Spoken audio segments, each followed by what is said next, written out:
Hello, sixth graders. Today's lesson is a 16.4 lesson, and we are going to be working with zero exponents and negative exponents. You will find that zero exponents are not too tricky, but negative exponents are a little bit tricky.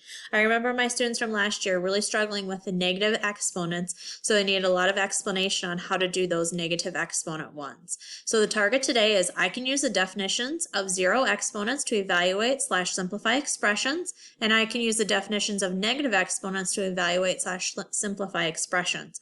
Hopefully you were able to watch the Math Antics video because it definitely will help you so you can remember all these different rules for exponents. We will review all of these exponents tomorrow, but watching that Math Antics video will really set you up for helping you out to learn today's lesson. So the 16.4 notes, first thing we're going to talk about is negative exponents. For any integer n and any non-zero number a to the negative nth is the reciprocal of a to the nth. So if I have 4 to the negative second power, what that negative sign actually becomes is 1 over. And they explain that really well in the Math Antics video, but remember the negative exponent turns into 1 over, and then you just write 4 to the second on the bottom because negative exponents are dividing. 1 divided by 4 to the second power. So anytime you see a negative exponent, know you have to write it 1 over a to the nth power. And that is, of course, when a does not equal 0. So looking at the first example here, we have 4 to the negative third, and I want to evaluate that expression. Well, first, the negative exponent, of course, turns into 1 over 4 to the third.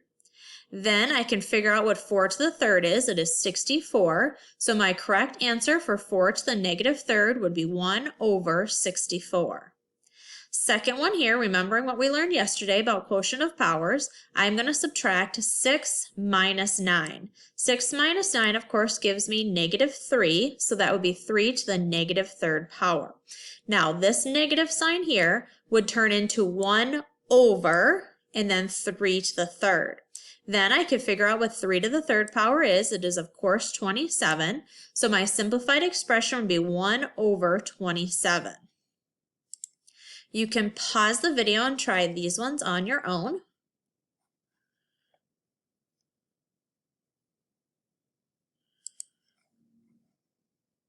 All right, to check these ones, 4 to the negative second, of course, would be 1 over 4 to the second.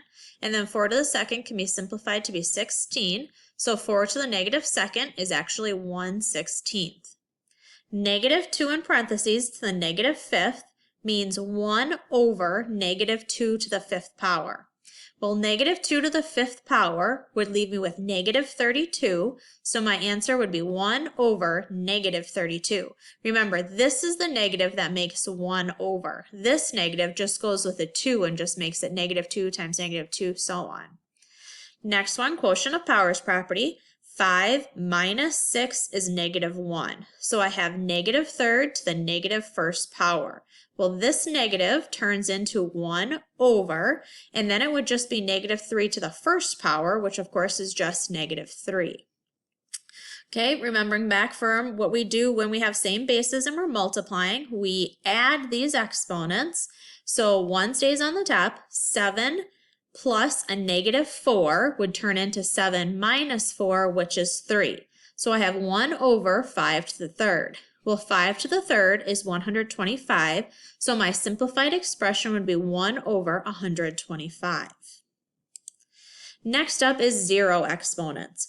For any non-zero number a to the 0 power is 1, and the power of 0 to the 0 power is undefined.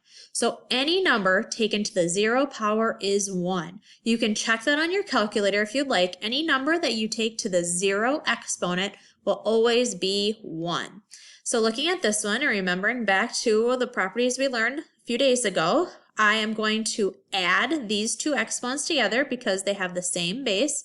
Negative 2 plus 2 is, of course, 0. So negative 3.7 to the 0 power would just simplify to be 1. Please pause the video and try answering these two on your own.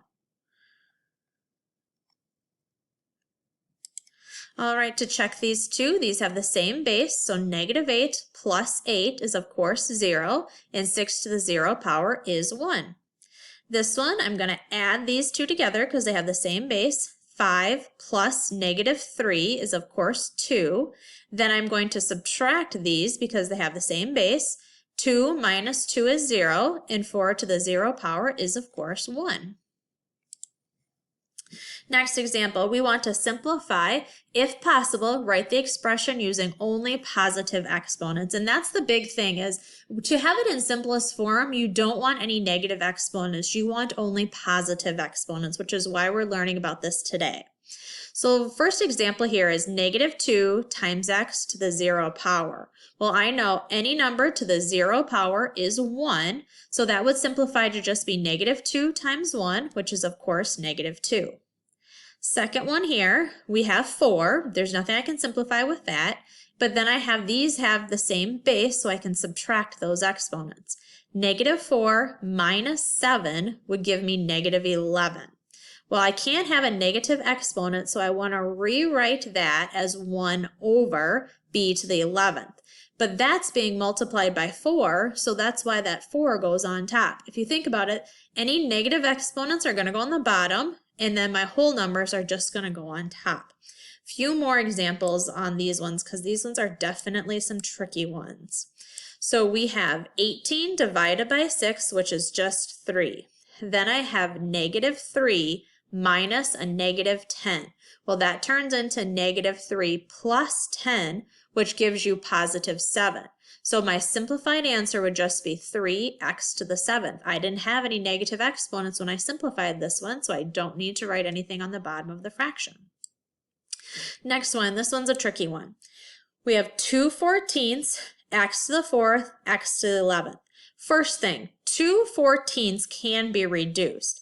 This would become a 1, and this would become a 7. So I just simplify that fraction to be 1/7. Now these have the same base, so I'm going to subtract. 4 minus 11 gives me 7, -7. So that means the -7 makes it x to the 7th on the bottom. I'll go through that one again. 2/14 reduces to 1/7, so I just write 1 over 7 there.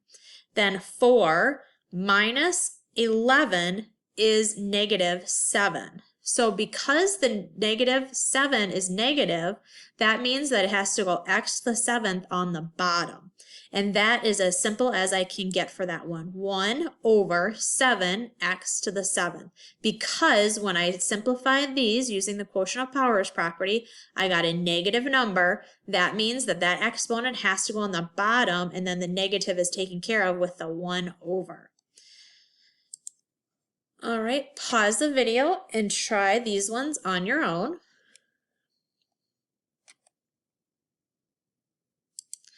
All right, to check these ones, x to the 0 power is of course 1, so then 8 times 1 would just simplify to be 8.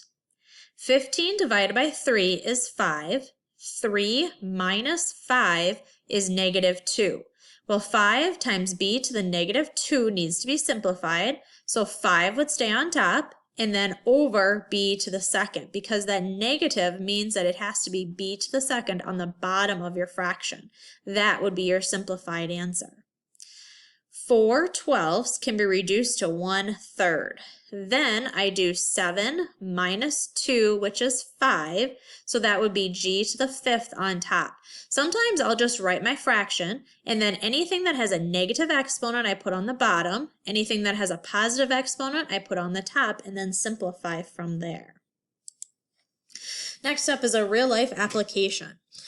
A drop of water leaks from a faucet every second. How many liters of water leak from a faucet in 1 hour? And they tell me that water leaks from the faucet at a rate of 50 to the -2 liters per second.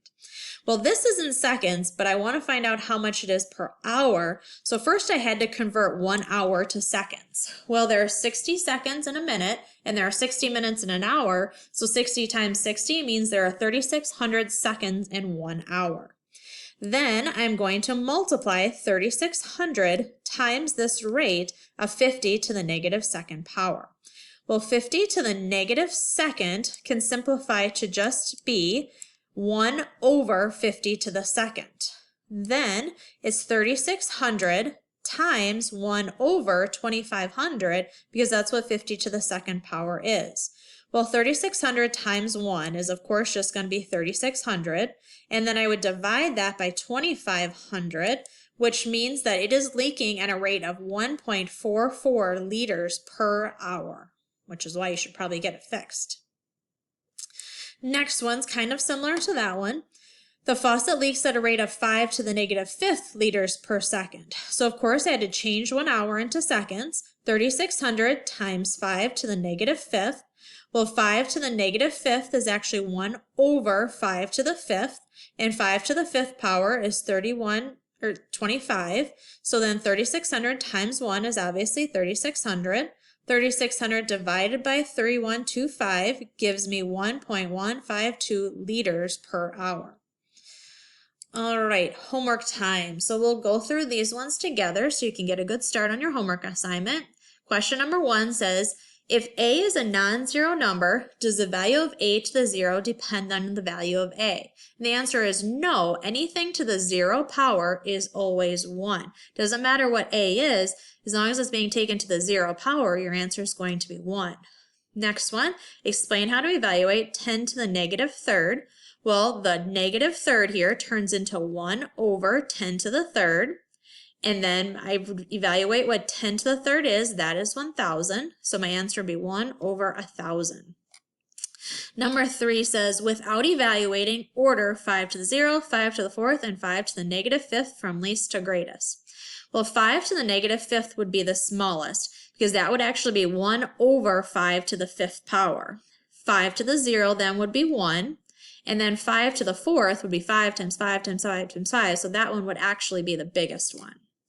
Next one says, which is different, and find both answers. When you read through each of these, you will find that this one is the one that's different because these ones all have a base of 3, whereas this one has a base of negative 3. So to find both answers, 3 to the negative third would simplify to just be 1 over 3 to the third, and then I could figure out what 3 to the third is. I believe it is 27. So then that would just simplify to be 1 over 27.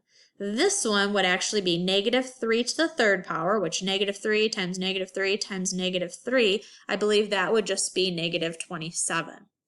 Remember, if you have any questions, please feel free to email me. Go back and rewatch this if you need help on it.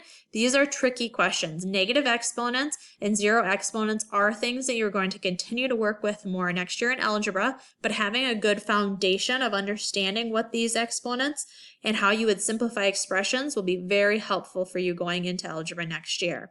Thanks for watching.